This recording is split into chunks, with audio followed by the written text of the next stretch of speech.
Hi guys, how are you? I hope you people are doing well. My name is Shivam Pandey and I welcome you all to this lovely platform of Vijay Sutra. विजय सूत्रा के बेहतरीन से और शानदार से platform पे आप सभी लोगों का मैं स्वागत करता हूं। मेरा नाम शिवम पांडे है और आज हम लोग यहाँ पर बात करेंगे हमारे जनरल अवेयरनेस के सेक्शन के बारे में, जो कि आपका एसएससी स्टेनोग्राफर के लिए जो एग्जामिनेशन होने वाला है उसके लिए थोड़ा सा इंपॉर्टेंट सेक्शन देखने के लिए मिल जाता है। और मैं आपको बता दूं 17 नवंबर 2022 को जो आपका पेपर हुआ था उसी प्रीवियस ईयर क्वेश्चन को हम यहाँ पर डिस्कस आ रहे हैं और शिफ्ट 1 के बारे में हम यहाँ करेंगे। ठीक है, तो चलिए आइए अपने इस सीरीज को, इस सेगमेंट को आगे बढ़ाते हैं और चीजों के बारे में बात करना शुरू करते हैं बिना किसी वेस्टेज ऑफ टाइम। तो let's start the discussion.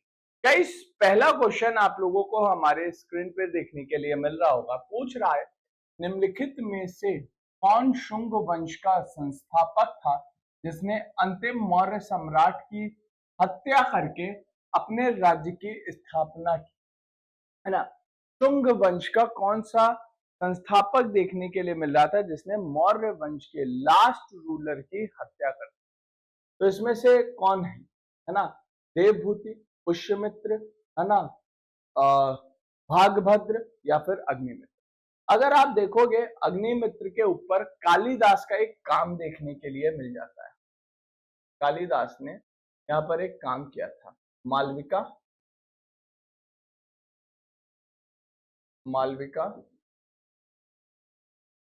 Agnimitram.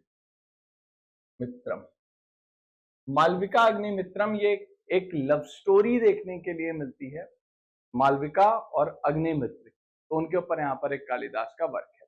लेकिन यहाँ पर पुष्यमित्र शुंगा देखने के लिए मिलते हैं। आखिरी जो राजा हुआ करते थे मौर्य साम्राज्य के, उनकी यहाँ पर हत्या करी और हत्या करके अपना एक साम्राज्य स्थापित किया। मैं अगर आपको बताऊं, ये मौर्य साम्राज्य के अंतर्गत एक मंत्री पद पे हुआ करते, तो इनको लगा कि अब मौर्य साम्राज्य में ज्यादा दम खम नहीं बचा है, तो इन्होंने वहां पर उसकी हत्या करी और अपना खुद का यहाँ पर साम्राज्य की स्थापना कर दी। तो पुष्यमित्र शुंगा इसका सही। अगला, किस भारतीय क्रिकेटर ने दिसंबर 2021 में क्रिकेट के सभी, है ना, प्रारूपों से संन्यास लेने की घोषणा की? Which Indian cricketer announced his retirement for all kind of competitive cricketers in December 2025?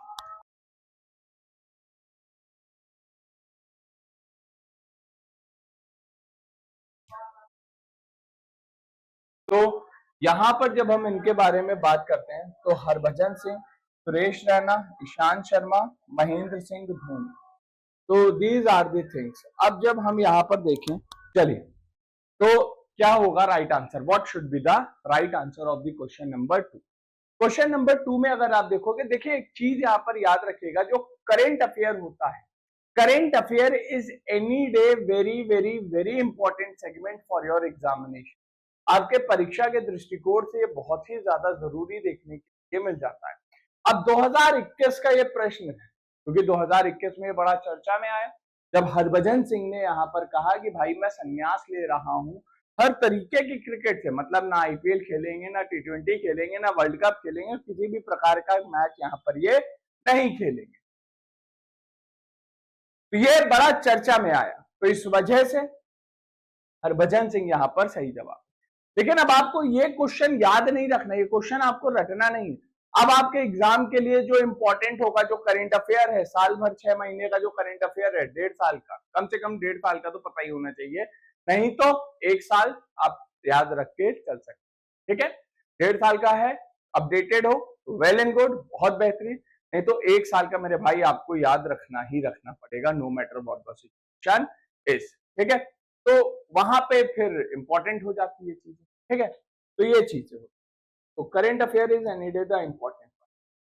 आगे बात करें, तो अमंग दी फॉलोइंग, है ना, निम्नलिखित में से किस मास्टर राधा के नाम से जाना जाता है जिन्होंने अप्रैल 1930 में ब्रिटिश भारत में चटगांव शास्त्र घर छापे का नेतृत्व किया? Who among the following was popularly known as master da, है ना, master da who lead the Chittagong armoury raid in April 1930 in the British India. देखिए, इतिहास हमेशा से इंपॉर्टेंट था, है और रहेगा। ठीक है, तो मास्टर दा यहां पर कौन हुआ करते? सूर्य सेन, गणेश घोष, अनंत सिंह, या फिर आपको देखने के लिए मिलेंगे लोकनाथ बाउ। तो यहां पर जो सही जवाब हमें देखने के लिए मिलते हैं, मास्टर दा के नाम से जाना जाता है, वो सूर्य सेन। देखिए, हमारे इतिहास में आपको सबसे ज्यादा जो जरूरी है आपके एग्जाम पॉइंट ऑफ व्यू से, इंडियन नेशनल मूवमेंट है, INM। क्या है sir? Indian national movement, INM, ये जरूरी है। अब INM के 3 फेजेस आपको देखने के लिए मिल जाते, एक तो नरम दल, गरम दल, नरम दल गरम दल, ये एक हो गया। फिर उसके बाद आपको देखने के लिए मिलेंगे रेवोल्यूशनरी मिलिटेंट एक्टिविटीज, और आपके पास आता है गांधीयन। गांधी जी का भी 3 फेज आपको, अगर इतिहास पढ़ते हो तो गांधी जी के भी 3 स्वरूप प्रारूप आपको देखने के लिए मिल जाते। गांधी जी जब भारत आए और इनको गोपाल कृष्ण गोखले ने कहा कि भारत का भ्रमण करो और बाकी चीजों को देखो, तो उस दौरान गांधी जी का एक नरम देश था। फिर बाद में आप देखोगे गांधी जी भी एक्सट्रीमिस्ट हुए, और इवन अगर आप देखोगे तो गांधी जी एक बार डू एंड डाई का भी नारा दे दिया था। क्या आप मुझे बता सकते हो कब दिया गया था ये? दांडी मार्च, क्विट इंडिया मूवमेंट, अगस्त ऑफर, या फिर आपको देखने के लिए मिलेगा यहां पर सत्याग्रह, अहमदाबाद मिल स्ट्राइक। तो इसमें से आप जरा बताइएगा किसमें गांधी जी ने डू और डाई, करो या मरो का नारा? अगर मैं यहां पर गांधी जी के बारे में बात करूं, गांधी जी, मेरे भाई, गांधी जी का जो पहला सत्याग्रह था, ठीक है, क्वेश्चन 2 तरीके से एग्जाम में बनता है। पहला सत्याग्रह गांधी जी का कहां पर था? भारत, बिहार, चंपारण, यही कहोगे? नहीं, गांधी जी का पहला सत्याग्रह हमें देखने के लिए मिला था दक्षिण अफ्रीका में, साउथ अफ्रीका। और द रजिस्ट्रेशन एक्ट किसके लिए था?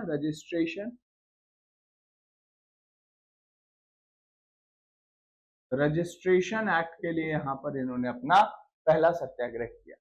अगर प्रश्न आता है गांधी जी का पहला सत्याग्रह भारत में कौन सा था, तब आप बिहार चंपारण सत्याग्रह को यहां पर कहोगे। ठीक है ना? तो इस तरीके के क्वेश्चंस भी आते हैं आपके एग्जाम में, ठीक, और ये जरूरी भी है, हमें पता भी होना चाहिए इन चीजों के बारे में। चलिए आगे बढ़ते हैं बहरहाल अगले क्वेश्चन पे, है ना? आपको देखने के लिए मिल रहा है पक्सीनिया एक परिजीवी। कैसा परिजीवी देखने के लिए मिलता है? पक्सीनिया, ये कवक है। क्या है? कवक देखने के लिए मिलता है, फंगस है। एक बायो का क्वेश्चन था, कैसा है ये? कवक देखने के लिए।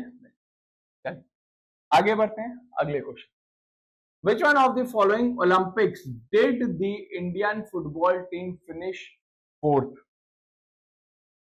अब गाइस, ओलंपिक से रिलेटेड है, याद करो क्या 2020, 21, 22 के आसपास कोई स्पोर्ट्स वगैरह का आयोजन हुआ था क्या, इंटरनेशनली या नेशनल? तभी ये प्रश्न आया होगा, या फिर यहां पर फुटबॉल थोड़ा सा चर्चा में रही तो तब ये क्वेश्चन आया होगा, नहीं तो ऐसे ही हवा में क्वेश्चन उठा करके एग्जामिनर ने नहीं पूछा होगा। तो यहां पर जब सही जवाब को ढूंढेंगे तो 1956 मेलबर्न देखने के लिए मिल जाता है। आप बोलोगे सर इतना लंबा कौन ही याद रखेगा? नहीं भाई, ये चर्चा में रहा होगा तभी ये आया है। तो आपको करंट अफेयर कभी भी भूल करके नहीं चलना है, करंट अफेयर हमेशा याद रख के चलना। मैं सिर्फ यहां पर आपको चीज, चलिए आगे बढ़। फॉर हाउ मेनी डेज एक उत्सव होता है जो देखने के लिए मिलता है कहां पर? कर्नाटका में। फॉर हाउ मेनी डेज, है ना। कर्नाटका के धार्मिक विरासत और समृद्ध संस्कृति को दर्शाने वाला, है ना, करागा, और how many days is the Karaga उत्सव depicting the religious heritage and rich cultural Karnataka celebrated. Karaga उत्सव कितने दिनों तक मनाया जाता है। ठीक है, अलग अलग धर्म, अलग अलग जातियां, अलग अलग जनजातियां, इनके अपने कुछ धार्मिक उत्सव होते हैं जिनको ये लोग बहुत धूमधाम से और शानो शौकत से यहाँ पर मनाते हैं। तो उसी में ही एक हमें ये भी देखने के लिए मिलेगा, करागा। जब हम करागा के बारे में बात करते हैं तो ये कितने दिन के लिए मनाया जाता है। करागा जो हमें देखने के लिए मिलता है मेरे भाई, ये 11 दिन के लिए मनाया जाने वाला एक उत्सव है। ठीक है, कितने दिन के लिए? 11 दिन। चलिए आगे बढ़ते हैं, अगले प्रश्न। In which Indian city did prime minister Narendra Modi inaugurated, है ना, गोवर्धन, यानी कि बायो सीएनजी का जो उद्घाटन हुआ था वो प्राइम मिनिस्टर नरेंद्र मोदी ने कब किया? प्लांट इन 2000 फरवरी 2022। 17 नवंबर का ये पेपर है 2022 का, और फरवरी 2022 का करंट अफेयर पूछ लिया गया। यानी कि आप देख सकते हो मोटा मोटा एक साल आपको पता ही होना चाहिए, आप इस चीज को निग्लेक्ट करके नहीं चलते। तो कौन सा था? इंदौर शहर देखने के लिए। ठीक है, इंदौर इज द राइट। चलिए आगे है ना, आगे। कला मंडलम राम नुकुट्टी नारायण को निम्नलिखित में से किस वर्ष, है ना, कथकली में उनके योगदान के लिए संगीत नाटक एकेडमी, है ना, फेलोशिप प्राप्त हुई? कला मंडलम Ram कुटिन्नायर Nair received the Sangeet Natya Academy Fellowship for his contribution to Kathakali in which one of the following year? कब यहां पर दिया गया? 2008। अब देखिए ये भी करंट अफेयर का क्वेश्चन है, लेकिन पर्सन इन न्यूज से देखने को। तो sir person in news, personality in news, इससे क्वेश्चन है। अब इनको मिला होगा ये कब? इनको ये मिला था 2004 में। 2004, अब बहुत टाइम हो रहा है। अगर ये प्रश्न 2024 का आता तब भी समझते कि ठीक है 10 साल 20 साल हो गए, लेकिन 2022 में। तो सर यहां पर जो हमें और आपको चीजें मिल जाएंगी वो चीजें यहां पर कैसी हो जाएंगी? यहां पर ये पर्सन इन न्यूज, ये हो सकता है न्यूज में रहूं किसी भी वजह से, या कोई भी पर्सन किसी भी वजह से, या तो उसकी डेथ हो गई हो, या तो उसकी कोई किताब आई हो, यानी कि बुक्स एंड ऑथर से पर्सन इन न्यूज, याद रखिएगा। फिर उसके बाद आता है बुक्स एंड ऑथर, ठीक, फिर अवार्ड्स, फिर स्पोर्ट्स, फिर इंटरनेशनल ऑर्गेनाइजेशंस। तो इन सारी चीजों से प्रश्न आता है भाई एग्जाम। याद रखना है यहाँ पर सही जवाब 2004 हो।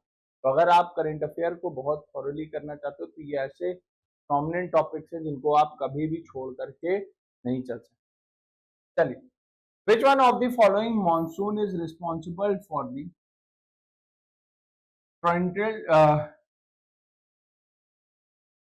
torrential rainfall over the Tamil Nadu coast, South Southern and Andhra Pradesh, South East Karnataka and South West?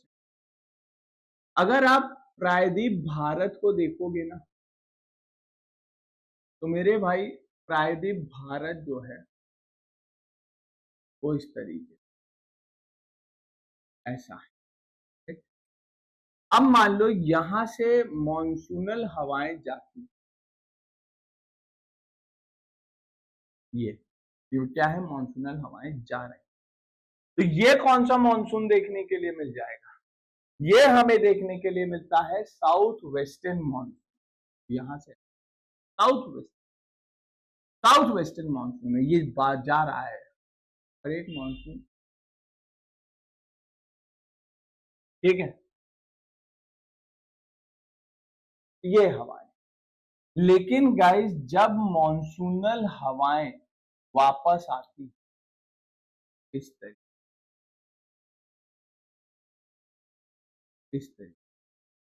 ये हवाएं क्या होती, एक तो कोरियलिस विक्षेपण लगा, याद रखिएगा कोरियलिस विक्षेपण जो होता है ये उत्तरी गोलार्ध में हमेशा सीधे हाथ की तरफ लगता है और दक्षिणी गोलार्ध में यही विक्षेपण हमेशा उल्टे हाथ की तरफ को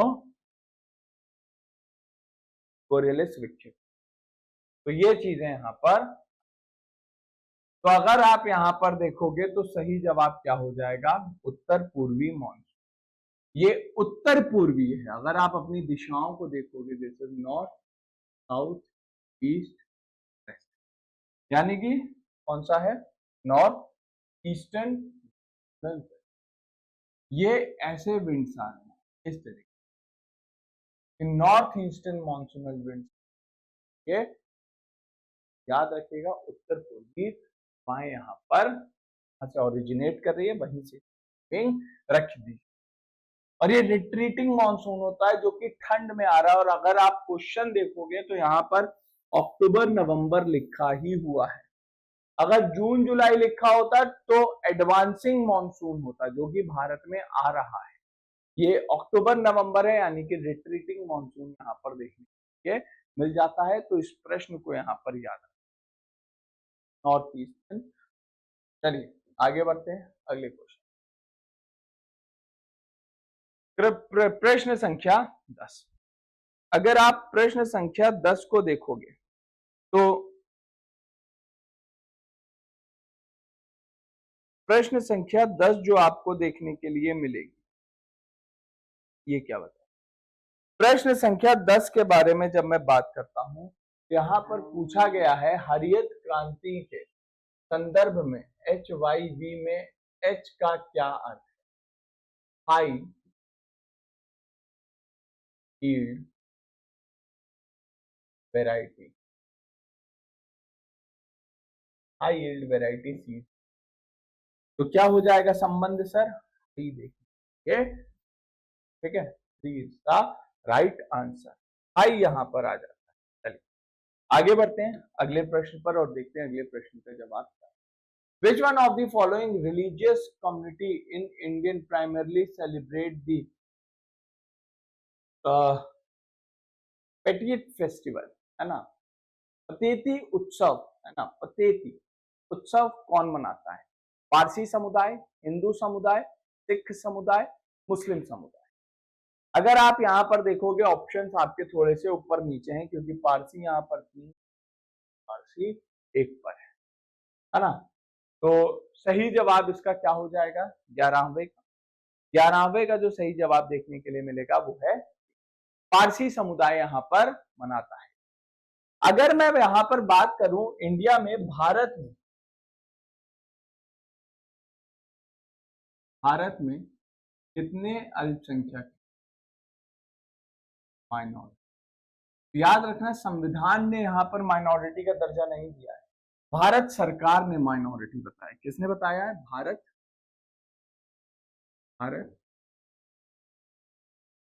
सरकार बताया। कौन, मुस्लिम,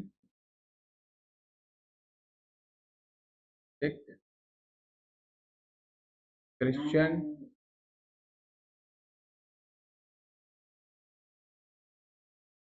पारसी, बुद्धिस्ट और ये अल्पसंख्यक हैं कहाँ के, भारत। कौन मनाता है इनको, पारसी, ठीक है। आगे बढ़ते हैं अगले क्वेश्चन और देखते हैं अगले क्वेश्चन का आंसर क्या है। अगला क्वेश्चन, पश्चिम घाट में होने वाली अधिकांश वर्षा हो, अब वेस्टर्न घाट्स पे जो रेनफॉल होती है वो किस प्रकार की वर्षा है ये। तो वर्षा के भी कई प्रकार देखने के लिए मिलते हैं, लोकल, ओरोग्राफिक, कन्वेंशनल या फिर साइक्लोनिक, है ना, स्थानीय, पर्वतीय, है ना, संवहनीय, कन्वेंशनल, संवहन की धारा जिसे कहते हैं, और साइक्लोन यानी कि चक्रवात। अगर आप यहाँ पर देखोगे जो पश्चिम घाट में जो वर्षा हमें देखने के लिए मिल जाती है, यह वर्षा किस तरीके की है? यह पर्वतीय वर्षा यानी कि ओरोग्राफिक रेनफॉल होती है। मैं आपको बताता हूँ ओरोग्राफिक वर्षा कैसे।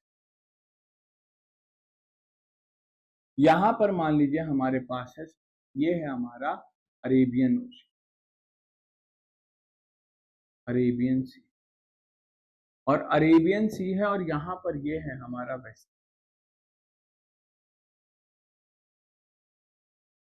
वेस्टर्न घाट। यहां से गाइस इवेपोरेशन हुआ, क्या हुआ यहां से? इवेपोरेशन। उदाहरण के तौर पर, नहीं तो साउथ इंडियन ओशन से क्लाउड्स आए, क्लाउड्स मूव किए, ये क्लाउड्स आकर के यहाँ पर, और यहाँ पर आकर के वर्षा हुई। तो ये जो वर्षा का प्रकार होगा, जो बादल स्थिर हुए हैं वो एक पर्वत की वजह से स्थिर हुए हैं, इसीलिए यह पर्वतीय वर्षा देखने को मिलती है, ओरोग्राफिक रेनफॉल। और जिस जगह पर बारिश हो रही है इसी को हम लोग विंडवर्ड साइड कहते हैं, विंडवर्ड।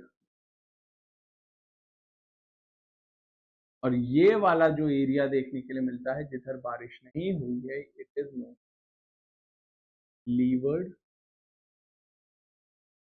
दो चीजें आती हैं, एक विंडवर्ड साइड आता है और दूसरा लीवर्ड साइड देखने के लिए मिलता है।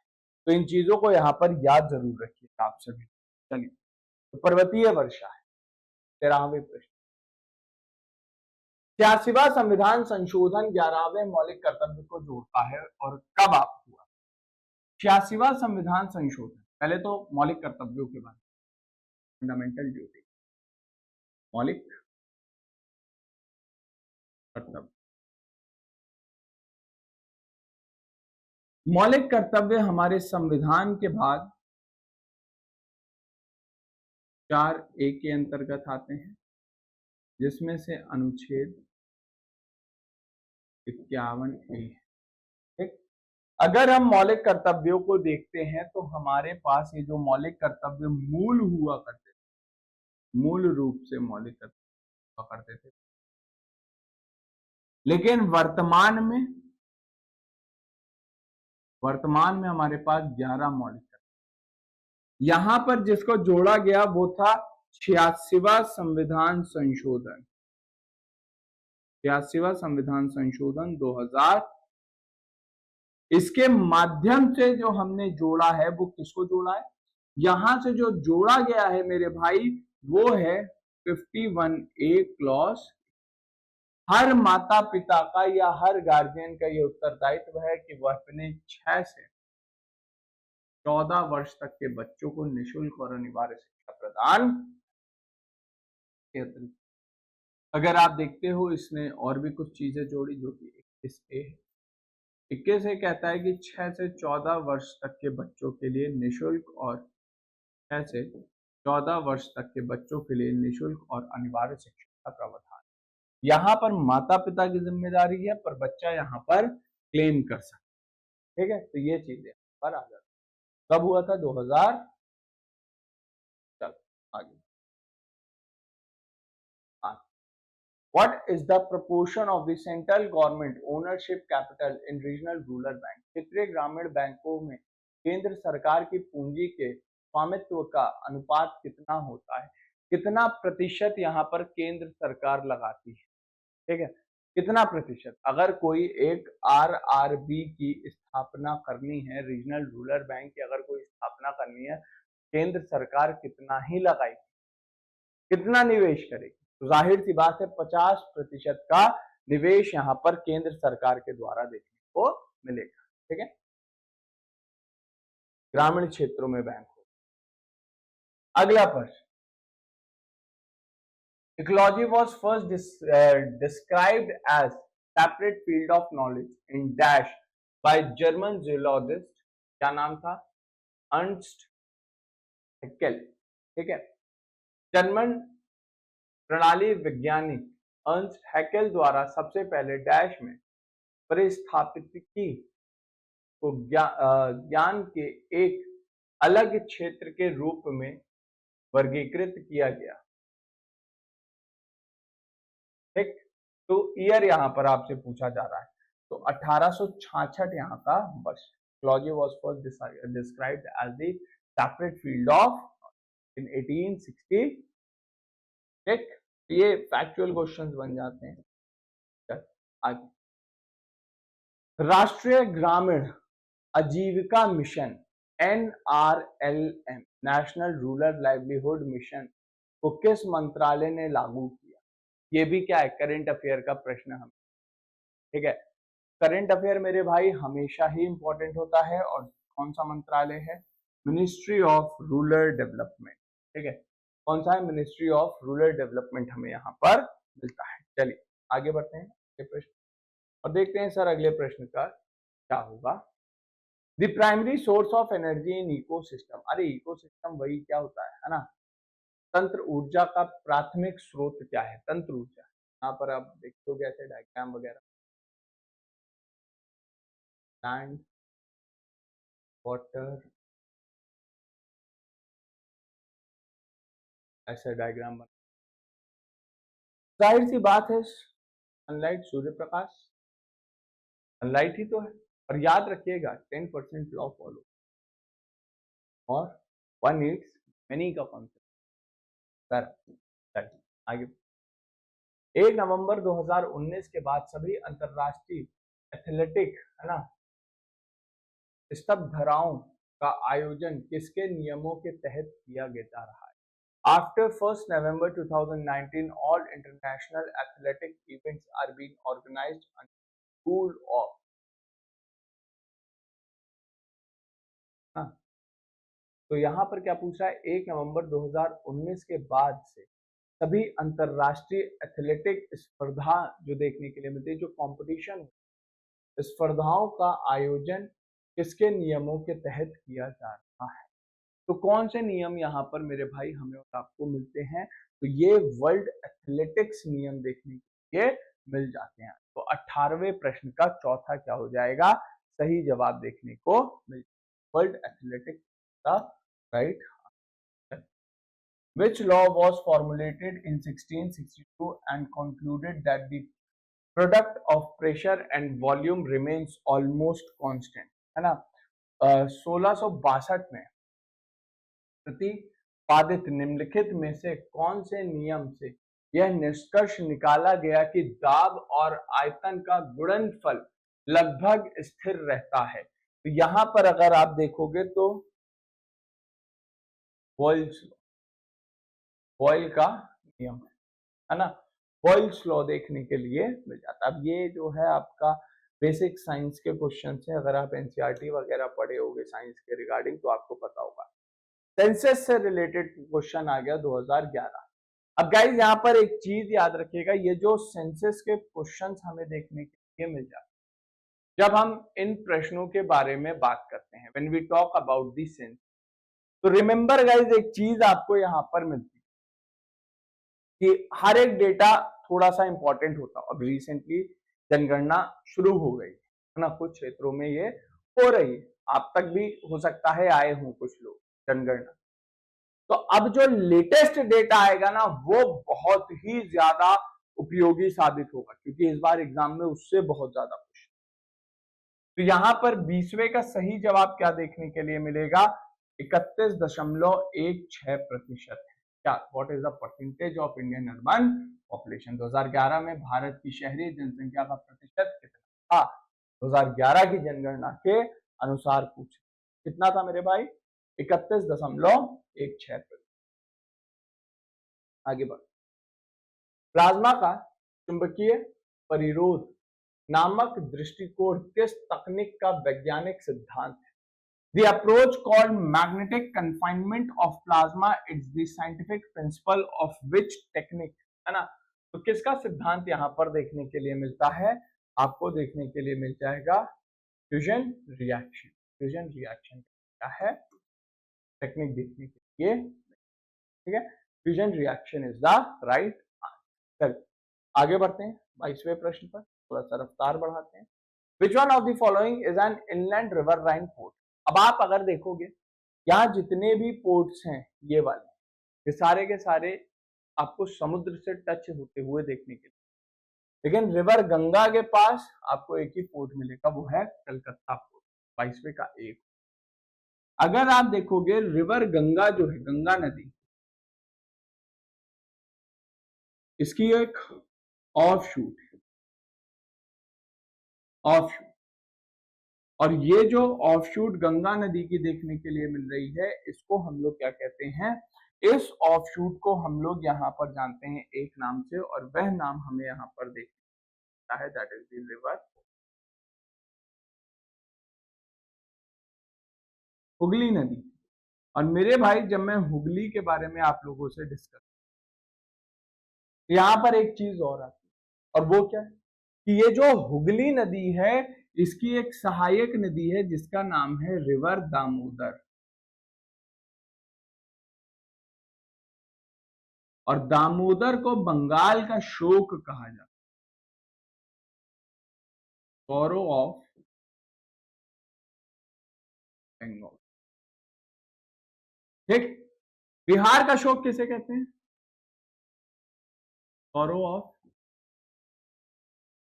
ऑफ बिहार।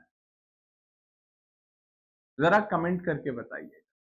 मैं ऑप्शन दे देता हूं, कोसी, गंडक,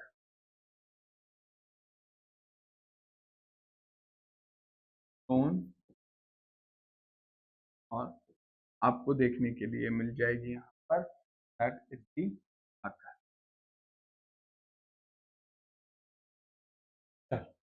इनमें से किस नदी को बिहार का शोक कहते हैं, जरा मुझे बता, ठीक है। तो यहां पर कलकत्ता इज द राइट। चलिए आगे बढ़ते हैं अगले प्रश्न पर, देखते हैं अगला प्रश्न यहाँ पर क्या। 23वां प्रश्न, the all India poverty ratio was founded to be dash per the multidimensional poverty index 2001, है ना। 23वां प्रश्न यहाँ पर आ गया। तो क्या होगा यहाँ पर, बहु आयामी गरीबी सूचांक 2021 के अनुसार अखिल भारतीय गरीबी अनुपात डैश पाया गया है, कितना पाया गया है, 25.01%। करेंट अफेयर फिर से जरूरी है, मैं फिर कहूंगा भाई साहब इसको रट लो, मतलब इसको इन द सेंस आपका जो डेटा है ना, अब इसी पेपर को उठाओ, लेटेस्ट डेटा अपडेट कर दो आप। 2021 का पूछ रहा है, आपका पेपर 2026 में, 2025 का यार, ये आपके लिए थोड़ा सा जरूरी हो जाए। डेटा अपने सारे के सारे डेटा अपडेट कर लो, काम हो जाएगा, बात मान लो। ये जितने भी मैंने प्रीवियस ईयर क्वेश्चंस अभी तक आपको करवाए ना, इसमें जो भी डेटा आए हैं, इन सारे डेटा को आप याद कर लीजिए, अपडेट कर लीजिए। चलिए 24वें प्रश्न पर आते हैं। 10 अप्रैल 2022 तक की स्थिति के अनुसार निम्नलिखित में से कौन तमिलनाडु के राज्यपाल हैं। अब लो 2022 का पूछ लिया सर, क्योंकि ऐसी बात है पेपर में आया था, 10 अप्रैल का है, 17 नवंबर को पेपर, अप्रैल का आ गया प्रश्न 24वां। तो कौन थे वहां पर, आर एन रवि जी, ठीक है, आर एन रवि। भाई इस तरीके से करंट अफेयर याद रखना है, डेटा इस तरीके से आएगा आपसे, एकदम फैक्ट पूछेगा, ठीक है। Which one of the following is written by Bankim Chandra Chatterjee, है ना। बंकिम चंद्र चटर्जी द्वारा निम्नलिखित में से कौन सी पुस्तक लिखी गई है। यहां पर कौन सी पुस्तक देखने के लिए,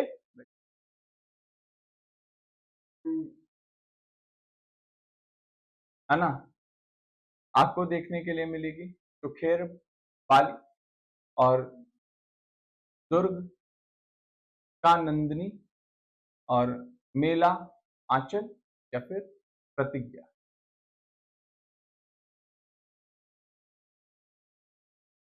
तो Durgeshnandini is the right answer, option number. चलिए आगे बढ़ अगले प्रश्न पर।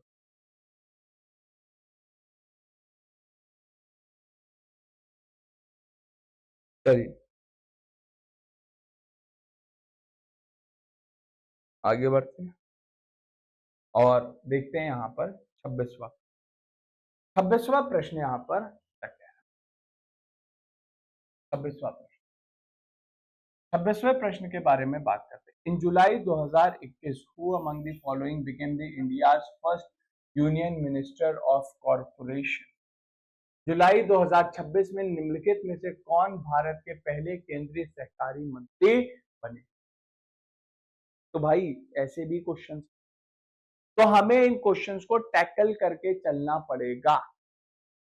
और आप बोलोगे कि सर अब मंत्रालय भी याद रखना है, तो भैया ये बहुत चर्चित हैं, इनको तो आप याद ही रखो। अमित शाह जी, जुलाई 2021 डेटा आ गया फिर से ना, करंट अफेयर, जाहिर सी बात है आएगा।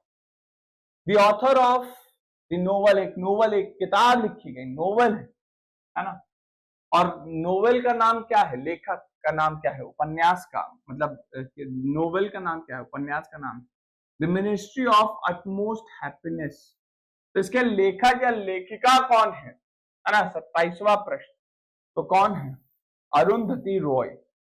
कौन देखने के लिए मिल जाती है, अरुंधति रॉय देखने के लिए मिलती हैं इसके, याद रखिएगा यहाँ पर। तो बुक्स एंड ऑथर अभी मैंने कहा था, उससे प्रश्न आता है और आ रहा है। 28वां प्रश्न, which cell organelles has central core of, है ना, crystalline material called nucleoid composed of urate oxidase crystals. ठीक, तो 28वां प्रश्न यहां पर हमसे पूछा गया है। तो 28वें का सही जवाब क्या होगा, देखिए और आंसर।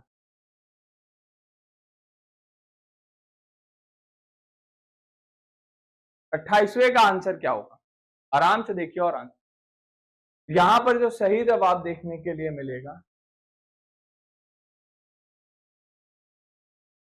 स्फेरोसेंस देखने के लिए याद रख लेना इन चीजों को, थोड़ा सा ये फैक्चुअल डेटा देखने के लिए जाता है आपका बायो की बुक्स वगैरह में या बाकी की किताबों में, एनसीईआरटी की जो बुक्स 9 to 10 आप अगर साइंस कवर अप करके जा रहे हो तो आपका काम हो जाएगा। क्लास 10th की 9th की जो साइंस एनसीईआरटी है, अगर आप उसे पढ़ लेते हो तो आप साइंस के सेगमेंट्स को कर लोगे आसानी से, है ना। क्या पूछा है यहाँ पर, कुमार गंधर्व, है ना, a renowned vocalist is known for which one of the following genres of music। ठीक है, कुमार गंधर्व से संबंधित पर आया। एक प्रसिद्ध गायक कुमार गंधर्व संगीत के निम्नलिखित में से किस विधा के लिए प्रसिद्ध है, कर्नाटक शास्त्रीय संगीत, स्थानीय शास्त्र या फिर लोक संगीत। तो अगर हम यहाँ पर देखें तो ये किससे संबंधित है, हिंदुस्तानी क्लासिकल म्यूजिक से कनेक्टेड है, यानी कि हिंदुस्तानी आपको शास्त्रीय के मिल जाता है। ठीक है, 29वें का तीसरा क्या हो जाएगा, सही जवाब देखिए मिल जाता। आगे मार्च 2022 तक की स्थिति के अनुसार निम्नलिखित में से कौन सा स्वतंत्रता दिवस समारोह का एक विषय नहीं रहा है। मार्च 2022 तक की स्थिति, 2022 के बाद हो सकता है वो थीम बन जाए, लेकिन 2022 तक अब आपको थीम्स पता कि 2022 का कुछ ना, ठीक भाई क्वेश्चन आया है ना। तो अब यहां पर 30वां प्रश्न अगर आप देखोगे तो यहां पर क्या कह रहा है, नेशन फर्स्ट ऑलवेज फर्स्ट, ये थीम रहा है। याद करो कुर्बानी, इसके बारे में बात करें तो ये भी, सर्विस बिफोर सेल्फ, अरे भाई ये आर्मी का मोटो है, टुवर्ड्स द ट्रू फ्रीडम, ये भी थी। तो सर्विस बिफोर सेल्फ अगर आपको नहीं भी पता है ना यार, टू बी वेरी ऑनेस्ट, सारे थी। तो सर्विस बिफोर सेल्फ अगर थोड़ा सा याद आ गया तो ये आर्मी का मोटो होता है, तो इस वजह से हम इसको क्या कर सकते हैं, सही जवाब टिक कर सकते हैं। तीसरा, स्वयं से पहले सेवा, सर्विस बिफोर सेल्फ। ठीक, आगे बढ़ते हैं 31वें प्रश्न। 31वां प्रश्न, Who among the following Chola king built the Raj Rajeshwara temple of Tanjore. Tanjore का जो राज राजेश्वरा मंदिर है उसको ने बनाया है। राजेंद्र चोला तृतीय, है ना, राजधिराज चोल, राजा राजा चोल, है ना, विक्रम चोल। तो यहां पर आपको देखने के लिए मिलेगा राज राजा चोल, इन्होंने यहां पर 31वें का क्या हो जाएगा, तीसरा यहां पर सही जवाब देखने के लिए 31वें का तीसरा यहां पर क्या होगा, सही। आगे 32वां प्रश्न, what type of plate boundary occurs along spreading the centre where plates are breaking apart and pushing upward from mantle by magma to form a new. बाप रे, जैसे लग रहा है ना कि पता नहीं क्या पूछ क्या, कुछ नहीं पूछा, कुछ नहीं पूछा है, बहुत इजी सा क्वेश्चन। ठीक है, देखो मान लो दो प्लेट है मेरे, P1 है, दूसरी प्लेट है, ये इधर जा रही है और ये दूसरे से विपरीत जा रही है। तो ये कैसी होगी अगर ये एक दूसरे के विपरीत जाएगी, है ना, डाइवर्जेंट प्लेट बाउंड्री। अब सारी सीमा डाइवर्जेंट, और अगर कोई प्लेट बाउंड्री और यहां पर पास ये इधर आई, ये इधर, जब ये एक दूसरे की तरफ मूव कर रही तो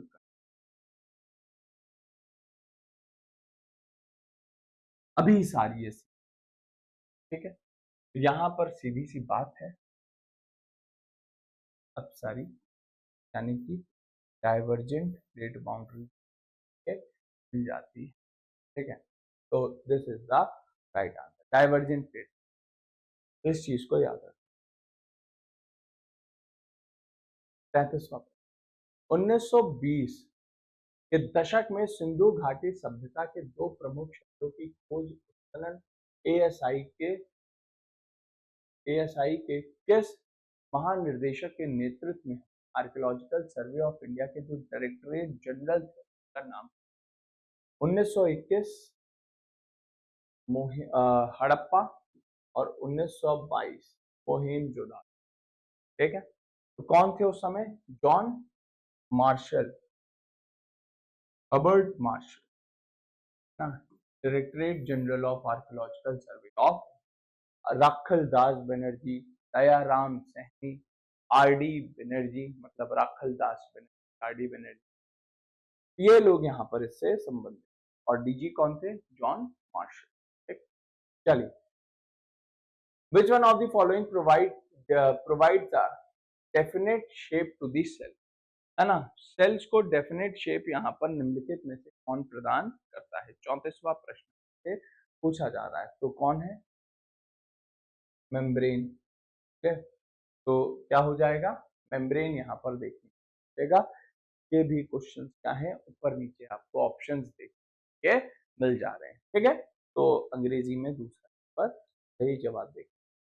चलिए आगे बढ़ते, which one of the following tribes Nagaland celebrate the Mimkut festival, है ना, मीमकुट उत्सव कौन सी नागालैंड की जनजाति मनाती है। अगर हम मीमकुट के बारे में बात करें तो कुकी देखने के लिए, है ना, कुकी, यहाँ पे भी ऑप्शंस क्या है, ऊपर नीचे, याद रखना कुकी ट्राइब यहाँ पर सही जवाब देखने। अगर हम देखें तो नागालैंड में नागा जनजाति, Naga tribe, least developed tribe भी देखने के मिलती है। चलिए आगे बात करते हैं, which one of the following thematic areas under the deep ocean is being implemented by the Central Marine Living। Clear, प्रश्न को थोड़ा सा समझने की कोशिश, अगर आपको उत्तर नहीं भी पता है ना तब भी आप इसका आंसर बहुत, ठीक है, which one of the following thematic area under the deep ocean, thematic area, technological innovation for exploration conservation of deep sea biodiversity, ठीक है, development of the ocean, climate change advisory service.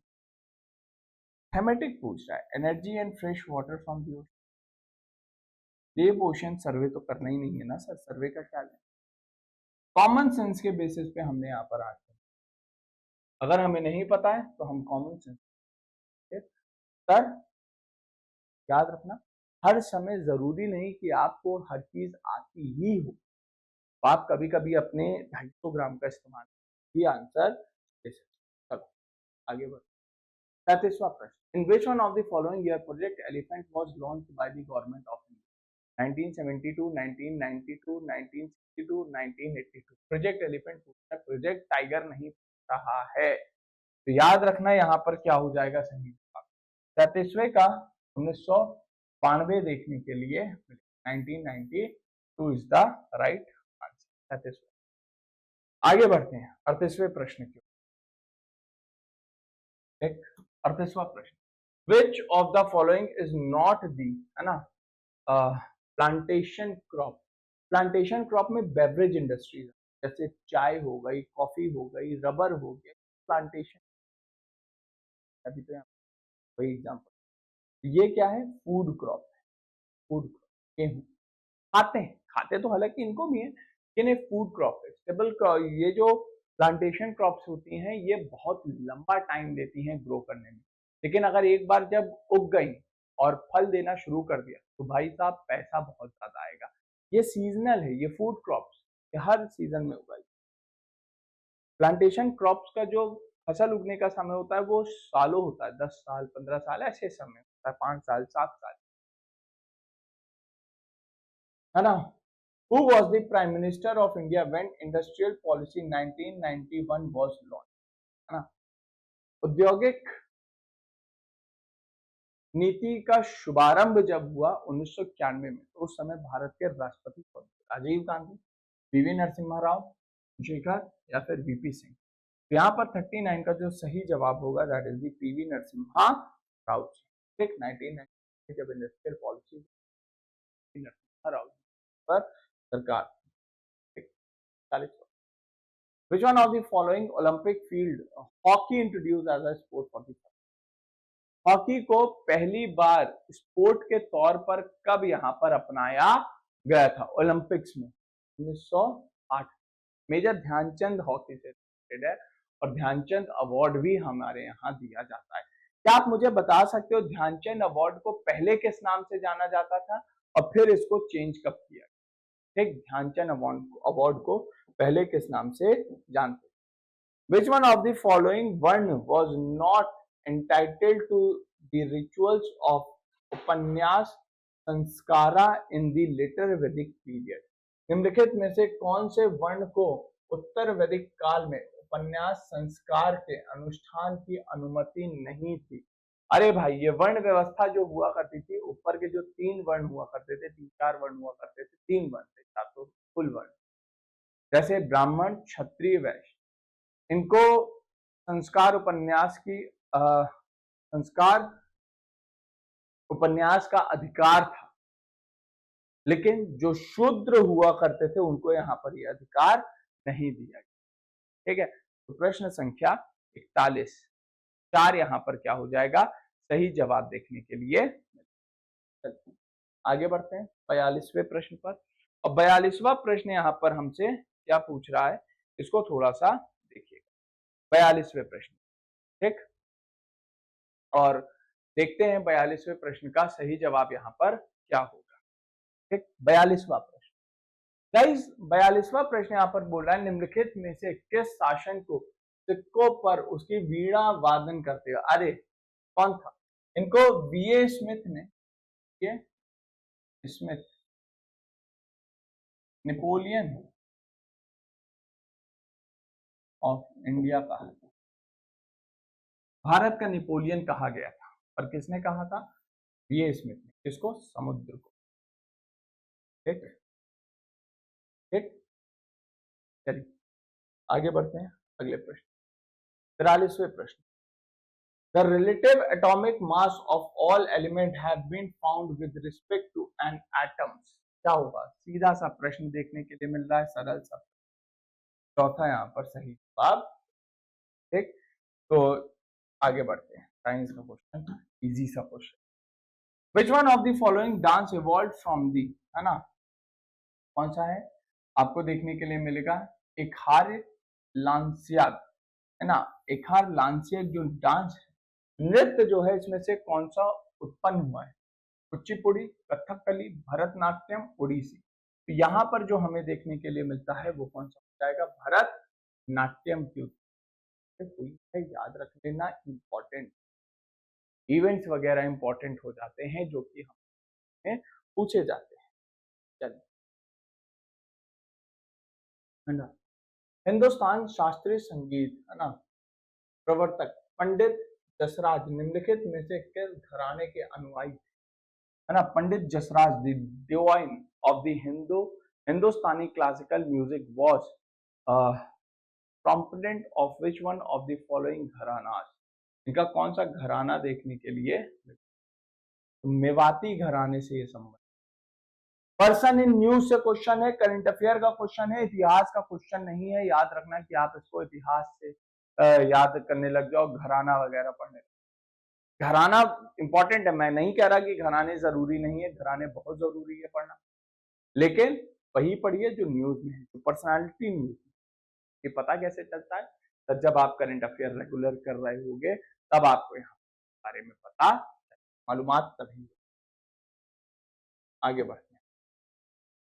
Megasthenes, a Greek historian and the diplomat, came to the ambassador of the Seleucus Nicator. Megasthenes Chandragupta Maurya के यहाँ आया था, है ना, चंद्रगुप्त मौर्य देखने के लिए मिलते, और सेल्यूकस निकेटर ने इसको नियुक्त किया था। और सेल्यूकस निकेटर किसका गवर्नर, आप मुझे बता सकते हैं?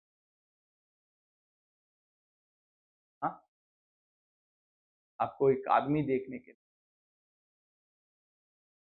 आप कमेंट करके बताइएगा। उसने पूरे दुनिया को जीता, उसने बैटल ऑफ हाइडेस्पस लड़ी पोरस के साथ, और पोरस को अपना एक अलाई बनाया। पोरस को हराने के बाद मारा नहीं, बैटल ऑफ हाइडेस्पस, हाइडेस्पस का युद्ध जो, क्या आप मुझे उसका आदमी का नाम बता सकते हो जिसका गवर्नर सेल्यूकस निकेटर, और फिर वो वापस चला गया।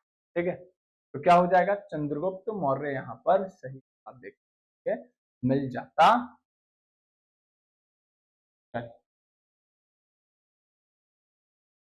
आगे, अच्छा, अलाउद्दीन खिलजी अपने आप को कहता था सिकंदर सानी, क्यों? अगर आप आंसर ढूंढोगे तो आपको मिल, क्या नाम है? भारत के महान संगीतकार में से एक उस्ताद विलायत खान निम्नलिखित में से किस वाद्य यंत्र के वादन के लिए विश्व स्तर पर प्रसिद्ध है? 47वां प्रश्न। तो किसके लिए प्रसिद्ध है वो? सितार के। ठीक है, सितार यहाँ पर क्या हो जाएगा, सही जवाब देखिए, सितार के लिए पर प्रसिद्ध है। चलिए आगे बढ़ते, 40वां प्रश्न। निम्नलिखित में से कौन सा हरा शैवाल है? Which one of the following is the green alga? Question number 40। तो हरा शैवाल यहाँ पर जो देखने के लिए मिलेगा वो क्या है? क्लोरोफाइल्स, है ना, क्लोरोफाइल्स देखने के लिए ये क्या है, एक हरा शैवाल है। 49वां प्रश्न। विच one of the following is the imitation of Taj Mahal of Agra? जो आगरा में ताजमहल बना है उसके प्रतिबिंब यहाँ पर कौन? तो बीबी का मकबरे को कहा जाता है, बीबी के मकबरे को कहा जाता है, प्रतिबिंब है ताजमहल। चलिए, द प्रोपोगेटर कास्ट इक्वालिटी, जातिवाद जो देखने के लिए मिलता है, जाति समानता, समानता लाने के लिए किस व्यक्ति ने काम किया? तो जाहिर सी बात है, और सत्य शोधक समाज भी बनाया था। सत्य शोधक समाज को मुहर लगा देता है नाम पर, का नाम है ज्योतिबा। ये सिनारियोज, ये चीजें हमें यहाँ पर देखने के लिए मिल जाती हैं। हूँ आप लोगों को मजा आया होगा, तो आज के इस सेशन को मैं यहीं तक रखता हूँ। This is all for today guys, I hope you enjoy this lecture. Till then, bye bye, नमस्कार एंड जय हिंद। Thank you so much, bye.